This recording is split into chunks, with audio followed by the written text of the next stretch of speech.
Jesus is an anti-Semite. Yes, you heard me correctly. If Jesus came back to life today, he will be arrested tomorrow for spreading hate speech and anti-Semitism. And I will prove that to you from the Bible itself.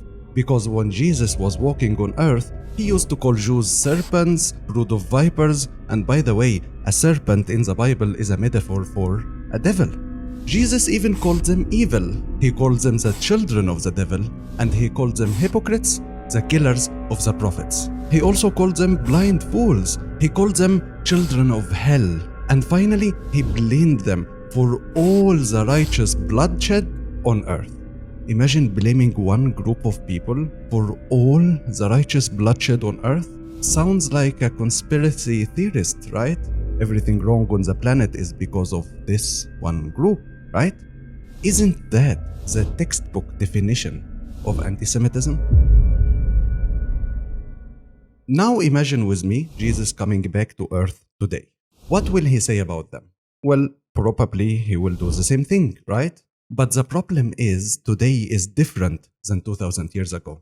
Because if he tries to say the same now on YouTube, for example, his channel will be banned immediately. If he tries on other social media, he will be silenced. If he protests a genocide, for example, in US university with other US university students, he will be deported with them. He would probably lose his job if he worked in academia or in media or whatever. He will be blacklisted by Hollywood and all the entertainment industry. He would have bank and payment processors cut him off. His books would be pulled from stores. He would be labeled on every news outlet as a dangerous extremist. He would be put on government watch lists just for speaking. He might even be jailed for hate speech against, the chosen people. You know what? Why are we guessing?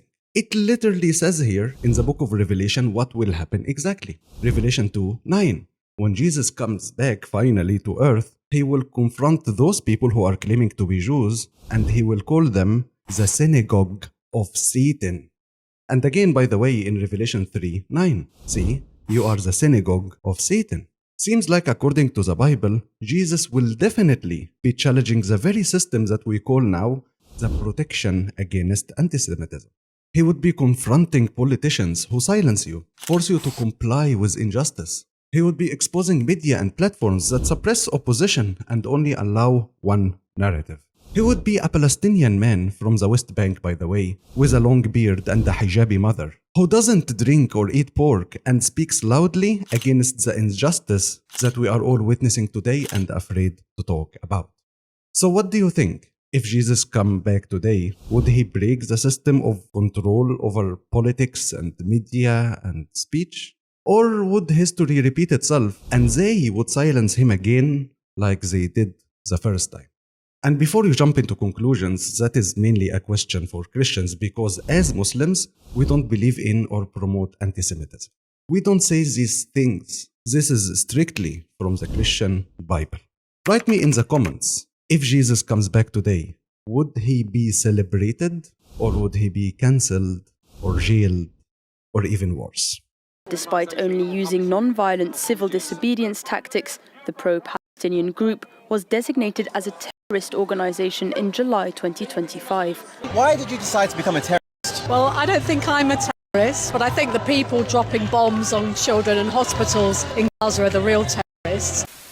In other words, imagine that you are a Christian police officer, okay? Jesus came back to this world today and he started saying whatever he's saying in the Bible. And then he got an arrest warrant for hate speech. Will you, as a Christian police officer, arrest Jesus for hate speech? Will you put your God in jail because he doesn't like the chosen people that you defend? Salam alaikum.